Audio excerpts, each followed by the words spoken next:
नमस्कार, मैं हूं रमेश भट्ट। आप देख रहे हैं हमारी खास पेशकश फिर याद आए राम। दरअसल भारतीय जनता पार्टी ने अपने मैनिफेस्टो में राम मंदिर के मुद्दे को शामिल किया है और इसके बाद शुरू हो गई है एक नई बहस कि जो राम मंदिर बरसों से बीजेपी का सपना हुआ करता था, अपने 6 साल के कार्यकाल में बीजेपी उसे पूरा नहीं कर पाई। लेकिन इस बार इस मुद्दे को शामिल करने के पीछे वजह क्या है? मजबूरी या वाकई गंभीर है भारतीय जनता पार्टी? इसी पे करेंगे आज चर्चा। स्टूडियो में इस पर चर्चा करने के लिए 4 खास मेहमान मेरे साथ जुड़ चुके हैं। वरिष्ठ पत्रकार एनके सिंह साहब, मेरे साथ आचार्य चक्रपाणी जुड़ेंगे हिंदू सभा से, मेरे साथ महामंडलेश्वर नवल किशोर दास साहब जुड़ेंगे, फहीम बेग साहब मेरे साथ सोशल एक्टिविस्ट जुड़ेंगे और मेरे साथ स्टूडियो में मौजूद है हमारे युवा साथी। आप सबका बहुत बहुत स्वागत और अभिनंदन। तो सबसे पहले जो सबसे बड़ी बात जो आज बीजेपी के मैनिफेस्टो से निकलकर आई कि जो राम मंदिर का मुद्दा सबसे कोर इशू हुआ करता था भारतीय जनता पार्टी का, वो 68 पेज में आखिर स्थान में पाया गया है। यानी क्या राम मंदिर बीजेपी की प्राथमिकता में है या इसे शामिल करना बीजेपी की मजबूरी बन गई है? मोदी लहर पर सवार होकर सत्ता में वापसी के ख्वाब देख रही बीजेपी को फिर चुनाव से पहले भगवान राम याद आए हैं। दिल्ली की गद्दी पर 2 बार कब्जा कर चुकी बीजेपी ने अपने घोषणा पत्र में वादा किया है कि मोदी प्रधानमंत्री बने तो अयोध्या में राम मंदिर बनेगा, लेकिन देश के संविधान के तहत। जैसी उम्मीद थी, विरोधी दलों की प्रतिक्रिया ठीक वैसी ही रही। बीजेपी के राम नाम जपते ही विपक्षी पार्टियों ने उसकी नीयत पर सवाल खड़े कर दिए। इस बात को कोई भी इनकार नहीं करेगा कि संविधान के मुताबिक अगर आपको कोई काम करना है, लेकिन मैं बार बार कहता हूं क्या संविधान में लिखा है कि मस्जिद को तोड़ के मंदिर बना दिया जाए? आप तो मस्जिद को तोड़ के मंदिर बना रहे हैं, तो यह संविधान में कहां लिखा है? अब से 16 साल पहले उन्होंने राष्ट्र से वायदा किया था कि जो विवादास्पद मुद्दे हैं, राम जन्मभूमि बाबरी मस्जिद विवाद, धारा 370, यूनिफॉर्म सिविल कोड, वो हमारे एजेंडे से बाहर रहेंगे। आज भारतीय जनता पार्टी ने उन सवालों को दोबारा अपने चुनाव घोषणा पत्र में जोड़ करके अटल लीग को अलविदा कह दिया है। बीजेपी के पीएम इन वेटिंग समेत पार्टी के दूसरे बड़े नेताओं ने अपनी रैलियों में राम मंदिर मुद्दे को उठाने से अब तक परहेज किया है। ऐसे में घोषणा पत्र में राम मंदिर के जिक्र से ये सवाल फिर उठ खड़ा हुआ है कि क्या बीजेपी एक बार फिर हिंदुत्व के मुद्दे की ओर लौट रही है? इन लोगों में राम के प्रति निष्ठा नहीं है, केवल राम के नाम का, धर्म का इन्होंने प्रचार किया और उसका राजनीतिक उपयोग किया। घोषणा पत्र जारी करने में बीजेपी भले ही दूसरी पार्टियों से पीछे छूट गई हो, लेकिन नमो मंत्र के बाद राम नाम के सहारे पार्टी चुनावी वैतरणी पार करने की उम्मीद कर रही है। Team news nation. तो राम मंदिर का एक तरह से कहें डिविडेंड भारतीय जनता पार्टी ले चुकी है। यही कारण है कि उसकी चुनावी फेरिस्त सीटों की कल्पना 182 तक पहुंच गई थी। लेकिन क्या वाकई इस चुनाव में राम मंदिर का मुद्दा अहम है और देश का युवा वर्ग इस बारे में क्या सोचता है? स्टूडियो में मेरे साथ मौजूद है, उनसे भी जानेंगे। लेकिन आचार्य चक्रपाणी, भगवान राम के बारे में हमने क्या सुना है, आप मुझे बेहतर बता सकते हैं। एक राम दशरथ का बेटा, एक राम है घर घर बैठा, एक राम से सकल पसारा, एक राम दुनिया से नारा। कौन से राम को कहां बैठाना चाहता है भारतीय जनता पार्टी? क्या आप इसका आंकलन बता सकते हैं मुझे? देखिए, जहां तक बात है भारतीय जनता पार्टी का, तो भारतीय जनता पार्टी को राम मंदिर मुद्दा मात्र एक उसी प्रकार से होकर रह गया जैसे सत्यनारायण व्रत कथा में चरणामृत की आवश्यकता पड़ती है, बिना चरणामृत का वो संपन्न नहीं होता। इसी प्रकार से इनकी किसी भी घोषणा पत्र में, एजेंडा में, चाहे उत्तर प्रदेश का चुनाव हो उसमें भी डाल देंगे कि जी बनेगी। तो पिछली बार हम लोगों ने नोटिस भी भिजवाया था, उत्तर प्रदेश का चुनाव था, उसमें उन्होंने डाल दिया कि अगर जो हम बन जाते हैं तो राम मंदिर के लिए हम कार्य करेंगे, राम मंदिर बनाएंगे। जबकि माननीय सुप्रीम कोर्ट में अभी भी लंबित है, उन्होंने कहा यथास्थिति बनाए रखें। हाँ, और यथास्थिति बनाए रखें और माननीय सुप्रीम कोर्ट में। दूसरी जो इन्होंने लिखा है कि हम संविधान के आधार पर करेंगे, आज तक देखिए जब से सुप्रीम कोर्ट में लंबित है, एक बार भी भारतीय जनता पार्टी के नेताओं ने राष्ट्रपति को या चीफ जस्टिस को लिख करके नहीं दिया कि उस पर फास्ट ट्रैक कोर्ट बनाया जाए। अरे वो चिंता इस बात की है कि आप जैसे गिरवा वस्त्रधारी उनका जीना मुहाल कर देंगे अगर राम मंदिर को शामिल नहीं किया तो। जी नहीं, बिल्कुल मुहाल कर देंगे। लेकिन सबसे बड़ी बात है कि राम मंदिर के नाम पे जिस प्रकार से सिर्फ राजनीति किया जा रहा है, ये सनातन धर्म के साथ एक बहुत बड़ा मजाक हो रहा है। और सबसे बड़ी बात है कि भारतीय जनता पार्टी बनेगी कैसे? सबसे पहले तो राजग है, उसमें कई 56 पार्टियां मिलकर के वो कर रही है, कैसे भारतीय जनता पार्टी की सरकार बनेगी? समझ में नहीं आता आप लोग जो राम हर व्यक्ति के अंदर बैठा हुआ है, हर जगह विद्यमान है,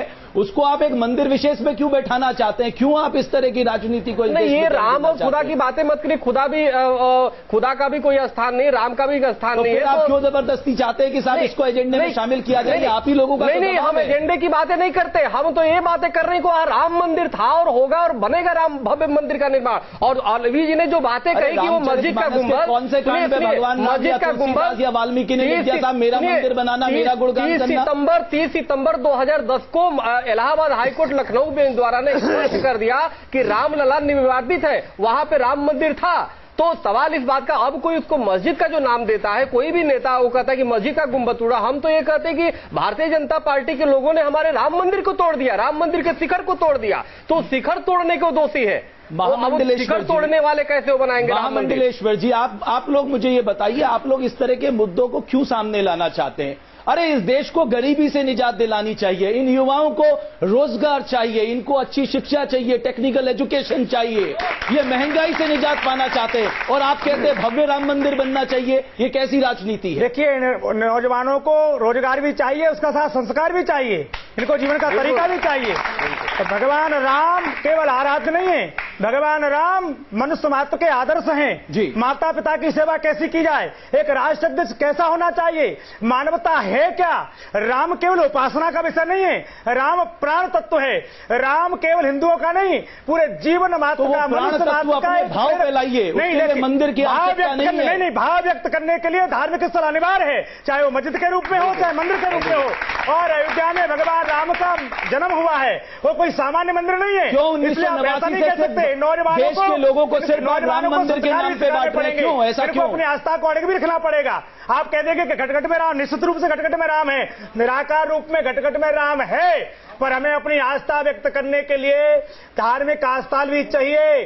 जैसे हम नमाज पढ़ने जाते हैं वहां मस्जिद चाहिए, ऐसे ही पूजा करने के लिए राम मंदिर या भगवती का मंदिर, भगवान का मंदिर चाहिए। वो हमारी अस्मिता का काम है, हमारी उपासना का केंद्र है। अर्जुन मोड़वाड़िया साहब, हम किसी की मान मर्यादा नहीं करना चाहते, हम किसी को खंडित करके नहीं, अपमानित करके नहीं, अपने स्वाभिमान को सुरक्षित रखते रहे साथ साथ। अरे स्वाभिमान सुरक्षित मंदिर बनने से थोड़ा ना होता। स्वाभिमान तब सुरक्षित होगा जब समाज में महिलाओं को सुरक्षित रहने का मौका मिले, वो खुलेआम घूम सके। किसी साधु ने कहा, हम तो कहते हैं कि प्रत्येक नारी का सम्मान सीता की तरह होना चाहिए, माता बहन की तरह उनका सम्मान होना चाहिए। हमने सदैव मांग की है, हमने कब कहा है? क्योंकि नारी अस्मिता है, नारी पूज्या है, वो भगवती है, आराधना है। लेकिन आप तो चिंता कंस और रावण को रखने की होगी। बहरहाल मेरे साथ कुछ और मेहमान भी जुड़ चुके हैं इस चर्चा में। मेरे साथ अर्जुन मोड़वाड़िया साहब जुड़ रहे हैं। अर्जुन मोड़वाड़िया साहब मेरे साथ जुड़ेंगे कांग्रेस पार्टी से, मेरे साथ साइना एनसी भारतीय जनता पार्टी से जुड़ेंगी, और समाजवादी पार्टी से जफर अमीन साहब जुड़ेंगे। साइना एनसी जी, मजबूरी है राम मंदिर एजेंडे में शामिल करना आपकी? देखिए, आपको आपका शो चलाना है, मैं कोई प्रतिक्रिया या टिप्पणी आपके प्रश्न के ऊपर नहीं करूंगी, लेकिन लोगों की जो भावना है, भावना है राम मंदिर के प्रति, भारतीय जनता पार्टी उससे कभी हटी नहीं है। लेकिन जहां तक कोई लक्ष्मण रेखा, अंतिम तारीख भी तो तय कर दीजिए, कब राम मंदिर बनाएंगे? 1989 से भावनाओं के ही ज्वार पे खेल रहे हैं आप लोग। देखिए, आप अर्जुन जी सोचिए और समझ लीजिए कि जो आप एक लॉ अबाइडिंग सिटीजन हैं, तो ये मुद्दा कोर्ट के दरमियान, और कोर्ट, सुप्रीम कोर्ट तय करेगी कि कैसे। देखिए, आप अर्जुन जी सोचिए और समझ लीजिए कि जो आप एक लॉ अबाइडिंग सिटीजन हैं, तो ये मुद्दा कोर्ट के दरमियान, और कोर्ट, सुप्रीम कोर्ट तय करेगी कि कैसे कॉन्स्टिट्यूशन के आधार पे हम देखें कि ये मंदिर बने। जो हम लॉ ब्रेकर्स थे तो हम स्वाभाविक रूप आपके जैसे ये दंगे करते रहते हैं, लेकिन हम लॉ ब्रेकर्स नहीं हैं। कह रहा हूं हम मानते हैं कि एक जुडिशरी है, एक जुडिशरी तय नारा फिर सुनाई देगा, रामलला हम आएंगे, मंदिर वहीं बनाएंगे, ये नारा फिर सुनाई देगा। बिकॉज नरेंद्र मोदी कभी अपनी कोई रैली में, सार्वजनिक रैली में राम मंदिर का उन्होंने जिक्र नहीं किया। मित्रों, कभी किया किसी सार्वजनिक रैली में? मैं इनके सिंह साहब से भी पूछूंगा, पढ़ा है या आपके मैनिफेस्टो के 64 पन्ने पे, मैनिफेस्टो पढ़ा है या आपके 64 पन्ने के मैनिफेस्टो में जो आपने, जो लोगों की मंशा है तो वो मंशा बरकरार है। जो प्रगति की बात करनी है तो वो भी हमने ठान लिया है, और हमारे मैनिफेस्टो द्वारा आज इतने सारे नोबल प्रोजेक्ट उठाना था, ये लोग उठाकर, वही कह रहा हूं कि सारा फायदा तो मिल चुका है। आप कौन सा फायदा लेना चाहते हैं? वही देख साहब, उसके बाद मैं अर्जुन मोड़वाड़िया साहब के पास जाऊंगा। कहां से कहां राम मंदिर के नाम पर जितना फायदा आप उठा सकते थे आपने उठा लिया है। 2 सीटें आपकी हुआ करती थी 1980 के आसपास। आप एक बार राज्य चला चुके हैं, सत्ता हासिल कर चुके हैं, फिर दूसरी बार सत्ता की तरफ जाने की कोशिश कर रहे हैं। आपका सरोकार मंदिर से नहीं, राम से नहीं, आपका सरोकार सिर्फ सत्ता से है। जितना फायदा आप उठा चुके थे उठा लिया। आज आपकी लिस्ट में राम का नाम कहीं नहीं है। चलिए मोरवाड़िया साहब, आप क्या समझते हैं, बीजेपी की मजबूरी बन गई है राम मंदिर को अपने मैनिफेस्टो में शामिल करना? देखो, विकास के नाम से चुनाव लड़ेंगे। हमें मालूम था कि विकास की बात करते रहेंगे, लेकिन जब चुनाव नजदीक आएगा उसी समय वो राम के सहारा के बिना वो आगे नहीं जा सकता। मैं कहता हूं 25 साल हो गया राम मंदिर की बात करते करते, और हर चुनाव के वक्त वो कहते थे कसम राम की खाते हैं, मंदिर वहीं बनाएंगे, और जो राम का नहीं वो किसी काम का नहीं, ये स्लोगन चलाया था। भगवान राम की कसम खाकर सत्ता में आए और आडवाणी जी को पूछा कि क्या अभी राम मंदिर बनाएंगे, तो आडवाणी जी ने कहा था कि राम मंदिर बनाना भारतीय जनता पार्टी के एजेंडा में ही नहीं है।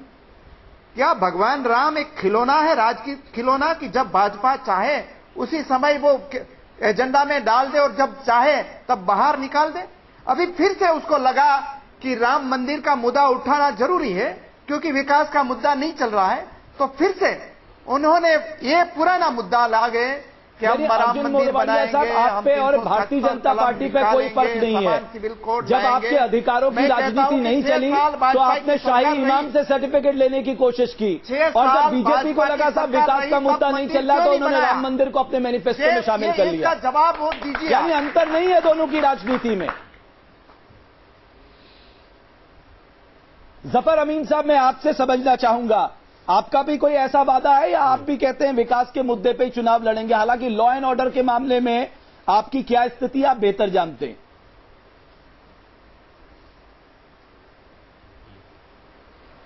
देखिए, ये जो भारतीय जनता पार्टी ने को ये लगा, भारतीय जनता पार्टी को ये महसूस हो गया कि मोदी की लहर देश के अंदर नहीं है और केंद्र में भारतीय जनता पार्टी सरकार मोदी के नाम पर नहीं बना पाएगी, तो इतने आखिर में राम मंदिर के मुद्दे को, जितने विवादित मुद्दे रहे, सबको जोड़ दिया जी। आज तक किसी भी सभाओं में विवादित मुद्दों का चर्चा नहीं हुआ, लेकिन जब ये महसूस हो गया है कि अब जितना इन लोगों ने झूठा प्रचार करना था कर लिया, अब ये महसूस हो गया है कि मोदी की कोई लहर नहीं हो रहा है। इन्होंने जो घोषणा पत्र जारी किया है उससे ये पता चल गया कि मोदी की कोई लहर देश के अंदर नहीं है, और जब ये उनको महसूस हो गया तो उन्होंने राम मंदिर और जितने विवादित मुद्दे रहे, चाहे वो यूनिफॉर्म सिविल कोर्ट हो, चाहे वो 370 हो, सबका सब इसमें शामिल कर दिया। चलिए जफर अमीन और ये तय हो गया है अब इनके सिंह साहब भी है, इनके सिंह साहब,